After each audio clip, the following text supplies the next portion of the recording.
Hello friends, कैसे हो आप सभी। उम्मीद है कि सभी मन लगाकर अपनी एग्जाम की तैयारी कर रहे होंगे। दोस्तों, आज इस वीडियो में हम प्लांट ब्रीडिंग टॉपिक से रिलेटेड एनसीईआरटी में जो इम्पोर्टेंट पॉइंट्स दिए हैं, जो नीट एग्जाम में क्वेश्चन बन सकते हैं, उन पॉइंट्स को हम डिस्कस करेंगे। आइए दोस्तों, सबसे पहले रिकॉल करें कुछ इंपॉर्टेंट पॉइंट्स। क्या आपने एक नाम सुना है, एटलस 66? एटलस 66 एक वैरायटी है। तो आपसे क्वेश्चन पूछा जा सकता है कि ये वैरायटी किस पौधे की है, किस प्लांट में इसको देखेंगे। तो एटलस 66, हाँ, और इसमें क्या क्या कैरेक्टर्स। ये वैरायटी है, वीट की वैरायटी है ये, ठीक है, पहला पॉइंट। देन एक और पॉइंट इसमें ये रहेगा कि इस एटलस 66 वीट की वैरायटी में क्या नया कैरेक्टर है। एनसीईआरटी में इसको दिया है, इट इज प्रोटीन एनरिच्ड, इसमें प्रोटीन कंटेंट ज्यादा है। ऐसा क्या खास बताया इसमें प्रोटीन है, तो फूड मटेरियल में तो हो सकते हैं सभी चीजें। दोस्तों, ये प्रोटीन एनरिच्ड इसलिए कहा कि वीट जो है जनरली इसमें कार्बोहाइड्रेट होता है। क्या होता है? कार्बोहाइड्रेट, यानी कि जो मेनली इस पर डिपेंड है उसमें प्रोटीन डेफिशिएंसी हो सकती है। और अगर उसको वो मतलब कैपेबल नहीं है अलग से प्रोटीन डाइट लेने में, तो और उसको अगर गेहूं में ही प्रोटीन डाल के दे दिया जाए तो हम माल न्यूट्रिशन की प्रॉब्लम को खत्म कर सकते हैं। इसलिए गवर्नमेंट के प्रयासों से एक ये नई वैरायटी जो है गेहूं की, वो अवेलेबल है, जिसमें क्या है, प्रोटीन कंटेंट ज्यादा है। उसका नाम क्या है? एटलस 66। एक और यहाँ पे पॉइंट बनता है एटलस 66 के अलावा, एक और पॉइंट इसमें दिया है मेज का। दोस्तों, मेज के लिए इसमें क्या पॉइंट दिया है? मेज में दो अमीनो एसिड्स होते हैं जिनको डबल कर दिया है ना। वो कौन कौन से रहेंगे? अमीनो एसिड आपसे पूछे जा सकते हैं नीट एग्जाम में। तो उसमें एक है, उसको ऐसे याद रख सकते हैं, लाई ट्राई डबल, यानी कि थोड़ा मुश्किल रहता है कि कौन सा अमीनो एसिड कहां पर है। जैसे आपसे क्वेश्चन पूछा जाए, हिस्टोन प्रोटीन जो होता है बेसिक नेचर का होता है, हिस्टोन प्रोटीन पैकेजिंग में यूज होता है। और दोस्तों, इसमें कौन से दो प्रोटीन मेनली ज्यादा होते हैं जिस वजह से बेसिक नेचर का होता है और पॉजिटिवली चार्ज होता है? तो उसमें लाइसिन एंड आर्जिनिन, ठीक है, वो आपको ध्यान होगा। इसी तरह से यहाँ पर आपसे मेज में पूछा गया और अगर ऑप्शन दिया है lysine arginine, lysine tricine, lysine tryptophan, ऐसे कुछ है ना, और उसकी क्वांटिटी डबल, ट्वाइस, ट्रिपल, ऐसा क्या है, तो एग्जैक्ट याद रखना जरूरी है। तो यहाँ पर हम बोलेंगे लाई से लाइसिन हो जाएगा।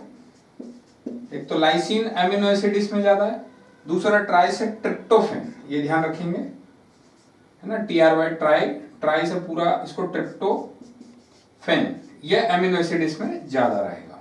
ये दो अमीनो एसिड इसमें ट्वाइस कर दिया गया है, ठीक है, डबल है वो, ये भी ध्यान देने लायक बात है इसमें, ठीक है। दो पॉइंट हो गए। एटलस 66 क्या है? गेहूं वीट की एक वैरायटी है जिसमें क्या यूनिक कैरेक्टर है, इसमें प्रोटीन कंटेंट ज्यादा है। तो ये कौन सी खास बात है कि प्रोटीन, क्योंकि जनरली गेहूं में क्या कॉमन चीज होती है? कार्बोहाइड्रेट, पर नया क्या है इसमें? वीट है, ठीक है। इसी तरह से आपने जैसे नाम सुना होगा गोल्डन राइस, वो बायोटेक्नोलॉजी में डिस्कस करते हैं उसको वैसे। तो गोल्डन राइस, उसमें क्या ज्यादा होता है, यहाँ पे लिख लेते हैं। गोल्डन राइस का आपको पॉइंट पता होगा, किस डिजीज वाले पेशेंट को ये गोल्डन राइस खाने का मतलब सजेशन प्रेस्क्राइब किया जाता है, आप ये यूज करें। और इसमें क्या चीज होगी? Vitamin A. गोल्डन राइस में विटामिन ए ज्यादा होता है, ठीक है, it is vitamin A enriched. फिर विटामिन ए की डेफिशिएंसी से कौन सी डिजीज होती है वो ध्यान दीजिए आप, है ना। और उसी तरह से फिर उस डिजीज को क्योर करने के लिए ये गोल्डन राइस खाया जाएगा पेशेंट द्वारा, ठीक है। हाँ, अब विटामिन ए, इसमें कलर ब्लाइंडनेस है क्या? नहीं, नाइट ब्लाइंडनेस कह सकते हैं उसको। नाइट ब्लाइंडनेस, या हिंदी में उसको रतौंधी कहते हैं, उस डिजीज के केस में विटामिन ए की डेफिशिएंसी हो जाती है। ठीक है, तो गोल्डन राइस क्या है, नॉर्मली राइस में विटामिन ए ऐसा कुछ खास नहीं होता है, बट इसमें स्पेशली ज्यादा होगा।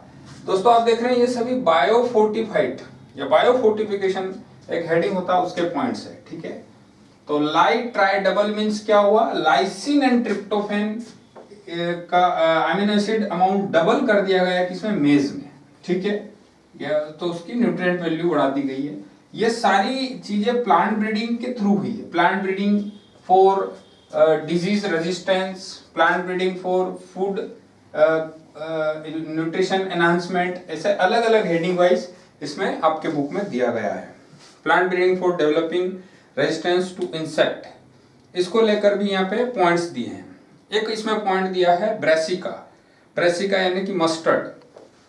तो मस्टर्ड ब्रेसिका में एक डिजीज एफिड, एफिड एक इंसेक्ट है, एफिड्स की वजह से किसमें, मस्टर्ड में प्रॉब्लम हो रही है। और फिर उसके लिए इस मस्टर्ड में जो प्रॉब्लम हो रही है, तो एफिड रेजिस्टेंट वैरायटी लाए हैं। उसका क्या नाम है, उस वैरायटी का नाम है पूसा गोरो। ठीक है, पूसा गोरो एक वैरायटी है ना, पूसा गोरो भी बोलेंगे इसको, GAURAW। ये पूसा गोरो आपसे पूछेंगे ये किस चीज की वैरायटी है, तो हमको पता होना चाहिए मस्टर्ड की वैरायटी है। ठीक है, और ये इसमें क्या क्वालिटी है, रेजिस्टेंट है इसके लिए। ठीक है, इसको रोकता है, एफिड एक इंसेक्ट है। इस तरह से आप बहुत सारी चीजें याद रख सकते हैं। एक भिंडी के लिए भी दी गई है एक वैरायटी, वो भी देख लेते हैं। उसकी कुछ ऐसी कहानी है, देखिए यहां पर दिया है ओकारा, या उसको भिंडी कहा है। ये एक वैरायटी है ओकारा, सॉरी वैरायटी का नाम नहीं है, भिंडी को कह रहे हैं ओकारा। ये भिंडी है और इसकी वैरायटी का नाम एनसीईआरटी में दिया गया है पूसा स्वानी। ठीक है, और किसके लिए ये, शूट एंड फ्रूट बोरर। ठीक है, इसमें दिया गया है शूट एंड फ्रूट बोरर। ठीक है, शूट मतलब स्टेम एंड फ्रूट बोरर। इस इंसेक्ट, ये एक इंसेक्ट है, इस इंसेक्ट जो तने में और फल में छेद कर देता है, उस इंसेक्ट के लिए रेजिस्टेंट वैरायटी लाई गई है जिसका नाम है पूसा स्वानी। और किसकी है ये, भिंडी की वैरायटी। यहां पर और भी नाम आएंगे। ठीक है, एक इसमें आएगा A4, Pusa Swani plus A4 आएगा इसमें, पूसा A4, पूसा A4। तो इस तरह से बहुत सारे पॉइंट्स हैं दोस्तों, ये डायरेक्ट क्वेश्चन बनते हैं जो आपको ध्यान रखना चाहिए। इसमें और भी चीजें हम देखते हैं। Plant breeding for improve food quality, इसमें एक टर्म आपको दी गई है, मैं आपको समझा देता हूं सिंपल तरीके से। बायोफोर्टिफिकेशन, जिसको हम पहले थोड़ा बहुत डिस्कस कर चुके हैं। बायोफोर्टिफिकेशन क्या होता है, बायो एनसीईआरटी बेस्ड पॉइंट चल रहे हैं सभी। बायो फोर्टिफाइड फूड मटेरियल नाम सुना होगा, फोर्टिफाइड सोयाबीन ऑयल। इस तरह से फोर्टिफाइड करना यानी कि उसमें पावर डाल देना, एनरिच्ड कर देना, उसको क्वालिटी उसकी इंप्रूव कर देना, कुछ नया उसमें ऐड करना। तो बायोफोर्टिफिकेशन है। थ्रू बायोफोर्टिफिकेशन हम फूड मटेरियल में कुछ न्यूट्रिएंट वैल्यू बढ़ाते हैं। पर दोस्तों इसको पढ़ने से पहले, बायोफोर्टिफिकेशन मतलब समझ गया, बायोलॉजिकली उसमें कुछ भी टेक्निक यूज करते हुए उसको फोर्टिफाइड कर देना, फोर्टिफिकेशन है ना। फोर्टिफाइड यानी एनरिच्ड, न्यूट्रिएंट वैल्यू उसमें बढ़ा देना, कोई चीज ऐड कर देना, कोई एलिमेंट नहीं है वो डाल देना, कोई विटामिन नहीं है, कोई एमिनो एसिड नहीं है, तो वो चीजें उसमें बढ़ा देना है। जैसे विटामिन सी की डेफिशिएंसी अगर है तो कुछ फूड मटेरियल में वो बढ़ा देंगे। जैसे मैं यहाँ पर इसी से रिलेटेड एक पॉइंट आपको बताता, कट सब। ठीक है, तो इसमें दोस्तों हम ध्यान रखेंगे कट मतलब बिटर गार्ड कड़वा, करेला, ठीक है, कट से करेला इसमें आएगा, बिटर गार्ड। ट से टोमेटो, टमाटर इसमें आ जाएगा, हिंदी में देख रहे हो टमाटर। देन एस फॉर ये सरसों यानी मस्टर्ड है, सरसों मस्टर्ड होगा इसमें। देन इसको हिंदी में बथुआ ही कहा है, सॉरी इंग्लिश में भी बथुआ कहेंगे इसको, तो बथुआ। अब ये कट सब क्या है? कट सब, कट का सी, और C means vitamin C enriched, very important. तो कट सब जो है यानी कि करेला, bitter gourd, tomato, mustard and bathua, इन चारों में क्या चीज ज्यादा है? विटामिन सी। एनसीईआरटी में दिया है, आप पढ़ेंगे तो आपको मिल जाएगा। ये क्वेश्चन आपको बन सकता है, मतलब पूछा जा सकता है। यहां पर दिया है vitamin C enriched bitter gourd, bathua, mustard and tomato. इसी तरह से आयरन और कैल्शियम एनरिच्ड भी हो सकते हैं। तो आयरन और कैल्शियम किस में बढ़ा दिया जाता है? आपने सुना होगा पालक में आयरन होता है, पालक यानी स्पिनच, उसमें आयरन होगा। जिस यानी कि अगर पालक खा रहे हैं तो उसमें किसी एनीमिया केस वाले को सजेस्ट करेंगे, या फाइबर वगैरह की जरूरत है, तो इस तरह से तो ये सब चीजें इसमें देखने को मिलेगी। मैं यहाँ आपसे एक और पॉइंट डिस्कस करना चाहूंगा जो है हिडन हंगर, उससे रिलेटेड है। यहाँ पे एक डाटा दिया है, ध्यान रखें, पॉइंट्स देख रहे हैं इसमें। तो एक ये पॉइंट हो गया कट सब विटामिन सी वाला। एक और पॉइंट हम यहाँ देखेंगे 840 मिलियन, ध्यान दीजिए प्लीज, 840 मिलियन पीपल्स, ये इसमें एनसीईआरटी में डिस्कस किया। देन इसके बाद में आगे, तो दोस्तों ये कितना है? अप्रोक्स 8.4 बिलियन बोलेंगे इसको, 8.4 बिलियन, सॉरी ये नहीं होगा, 8.4 बिलियन नहीं, गलत है, 0.8 रहेगा, खैर उसकी जरूरत नहीं। यहां पर एक और पॉइंट मैं बताना चाह रहा, एक तो ये हुआ, और एक इसमें दिया 3 बिलियंस, है ना, मिलियन 10 टू द पावर 6 ये मिलियन होता है, ये 10 टू द पावर 9 है, 30 का डिफरेंस होना चाहिए। तो ये 2 पॉइंट जो है इसमें ऐसा कहना चाह रहे हैं, ये पॉइंट आप ध्यान दीजिएगा, more than 840 million peoples in the world, not in India, very important, in the world do not have adequate food to their daily food, meet their daily food। Means ये कहना चाह रहे हैं कि पूरे वर्ल्ड में 840 मिलियन लोग ऐसे हैं जिनको एडिक्वेट सप्लाई नहीं है फूड की, यानी कि उनको पर्याप्त मात्रा में खाना नहीं मिल पा रहा है। ये मालन्यूट्रिशन वाला केस नहीं है, पेट पर्याप्त नहीं भर पा रहा। अब ये 3 बिलियन पीपल के बारे में देखिए, a far greater number 3 billion people suffer from micronutrient, protein, vitamin deficiency or hidden hunger, hidden hunger, ठीक है, काम का पॉइंट है ये, ध्यान दीजिए। इसमें हिडन हंगर वाला क्वेश्चन पूछा जा सकता है दोस्तों आपके एग्जाम। छिपी हुई भूख, हिडन हंगर का क्वेश्चन इंपॉर्टेंट है। कितने पीपल में है ये? 3 बिलियन पीपल, ठीक है, इतने लोगों में छिपी हुई भूख हो सकती है, यानी कि उनमें न्यूट्रिएंट की कमी है, पोषकता की कमी रहेगी, वो डेफिशिएंसी। तो ये पॉइंट आप कवर करेंगे। 840 मिलियन के लिए क्या है? उनको एडिक्वेट फूड सप्लाई नहीं है, पर्याप्त खाना नहीं मिल रहा है। और ये वो लोग हैं जिनको खाना तो मिल रहा है, बट जो माइक्रो न्यूट्रिएंट की जरूरत है वो उस प्रॉपर सप्लाई नहीं हो रही है, वो पूर्ति उसमें नहीं हो पा रही है, ठीक है, ये पॉइंट क्लियर हो गया। अब आपसे और भी बातें पूछी जाए, और भी क्वेश्चंस है। इसके पहले वाले वीडियो में हमने कुछ पॉइंट डिस्कस किया था। एक वैरायटी है हिमगिरी। हिमगिरी वैरायटी किसकी है? व्हीट की, गेहूं की। हिमगिरी का ग और गेहूं का ग, तो गेहूं की वैरायटी हिमगिरी। और हिमगिरी का एज मतलब हिलबंट, हिलबंट एक डिजीज हो रही है, ठीक है, लीफ एंड स्ट्रिप रस्ट, ठीक है, ये गेहूं की वैरायटी है। यहाँ पर ऐसे बहुत सारे पॉइंट बताए हैं। मैं आपसे एक बात यहाँ पर डिस्कस करना चाहूंगा, M for moong, M for mutation, ये हटा रहे हैं। अब यहाँ पर एक और पॉइंट आएगा, इसको आप एक बार देख लीजिए। विटामिन सी एनरिच्ड फूड वाले कौन कौन सी वेजिटेबल्स होगी?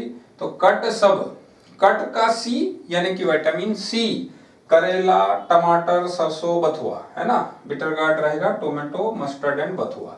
ये एनसीईआरटी में दिया है, क्वेश्चन बन सकता है, ठीक है। एंड स्पिनिच यानी कि पालक, और एक चीज और है उसमें, है ना, आयरन और कैल्शियम ज्यादा होगा। एक तो पालक दिया है, एक और कुछ है फ्रूट, है ना, दो वेजिटेबल्स उसमें है जिसमें पालक के लिए, हाँ, बथुआ भी दिया है, स्पिनिच एंड बथुआ, उसमें कैल्शियम और आयरन दोनों होंगे। अब उसके बाद में यहां पर एक पॉइंट और डिस्कस करने जा रहा हूं मैं। एक वायरस है yellow mosaic virus. Yellow mosaic virus के ये एक डिजीज कॉज करता है, इसके लिए रेजिस्टेंट होना चाहिए, कोई भी वैरायटी रेजिस्टेंस चाहिए। तो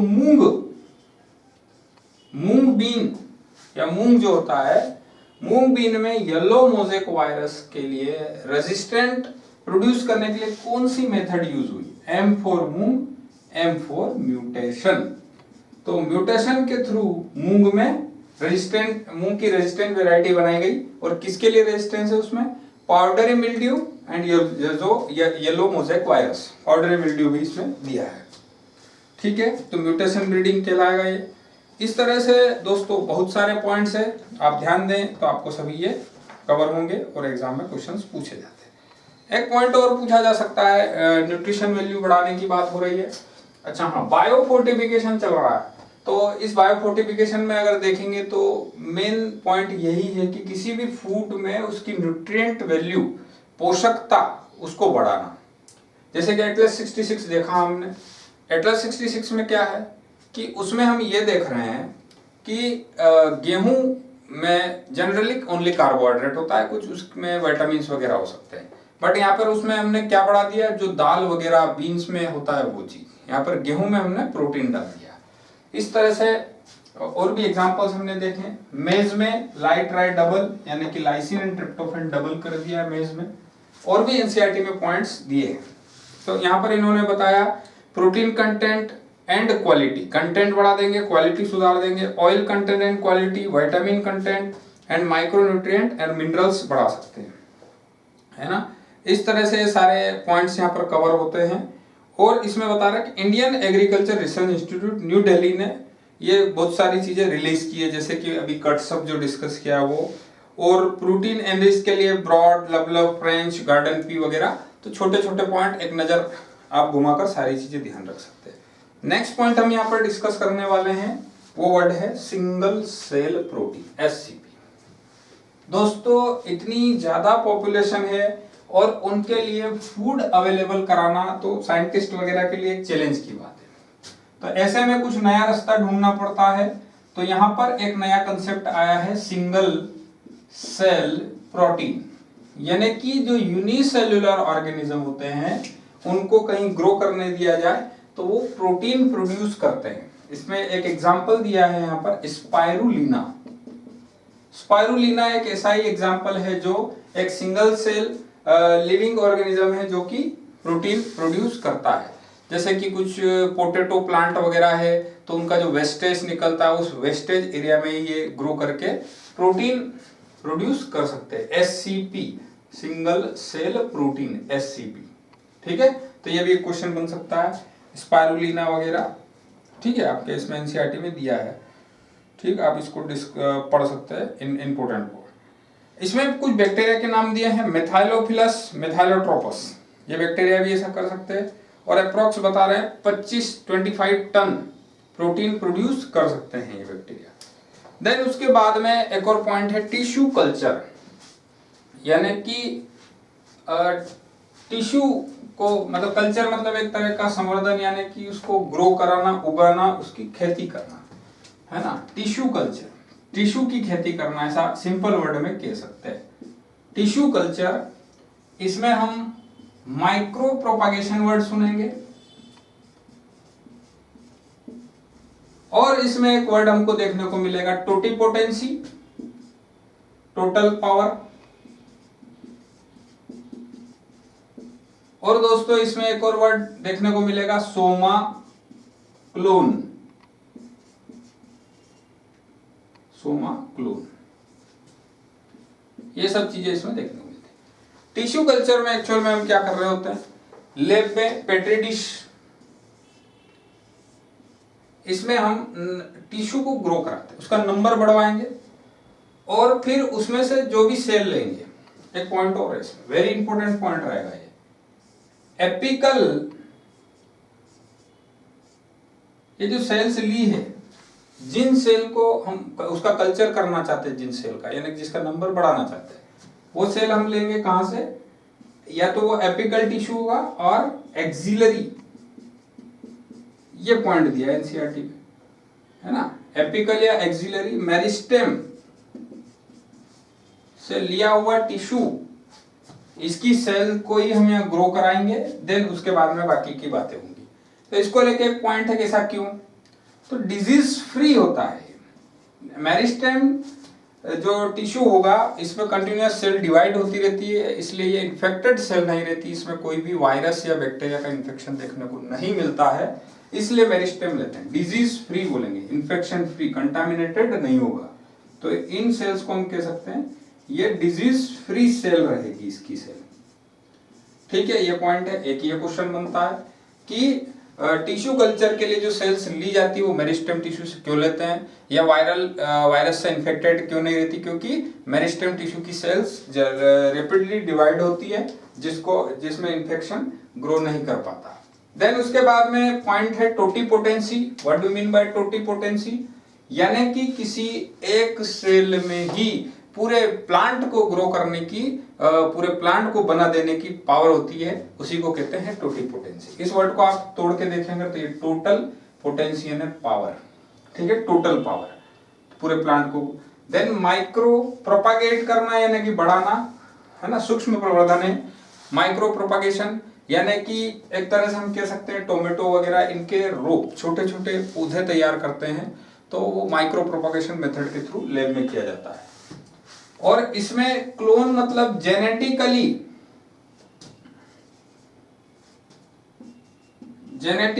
आइडेंटिकल, जो है ना, जेनेटिकली आइडेंटिकल जो भी बॉडी बनेगी उसको हम क्या कहेंगे, क्लोन। और यहाँ पर सोमेटिक मतलब सोमेटिक टिश्यू को मिलाकर या टिश्यू लेवल पे काम हो रहा, सोमा मतलब बॉडी हो सकता है, तो सोमा क्लोन यानी कि आइडेंटिकल जो बॉडी बनेगी उसको सोमा क्लोन कहेंगे। इसकी डेफिनेशन यहाँ पर एनसीईआरटी में डिस्कस की है, इसमें इस तरह से कुछ बताया है, each of these plants will be genetically identical to original plant from which they were grown, है ना, that is they are somaclones, है ना। माइक्रो प्रोपागेशन के थ्रू जो छोटे छोटे प्लांट बनेंगे सभी जेनेटिकली पेरेंट प्लांट के जैसे होंगे, और इसलिए वो सभी प्लांट आपस में क्या कहलाते हैं, सोमा क्लोन। उनकी बॉडी जेनेटिकली आइडेंटिकल है, उनके अंदर सिमिलरिटीज है, क्योंकि सेक्सुअल रिप्रोडक्शन नहीं हुआ है तो जेनेटिकली कुछ भी वेरिएबिलिटी नहीं आई है। तो इस तरह से दोस्तों बहुत सारे पॉइंट्स है, आप एनसीईआरटी बुक को पढ़कर सारे पॉइंट कवर कर सकते हैं, और प्रीवियस ईयर के क्वेश्चंस में भी देखें तो आपको ये सारे पॉइंट्स मिलते हैं। इस तरह से आप मन लगाकर एनसीईआरटी पढ़ते रहिए, आपको नए नए पॉइंट्स मिलेंगे और आपकी एग्जाम में अच्छा स्कोर होगा। Best of luck and thank you.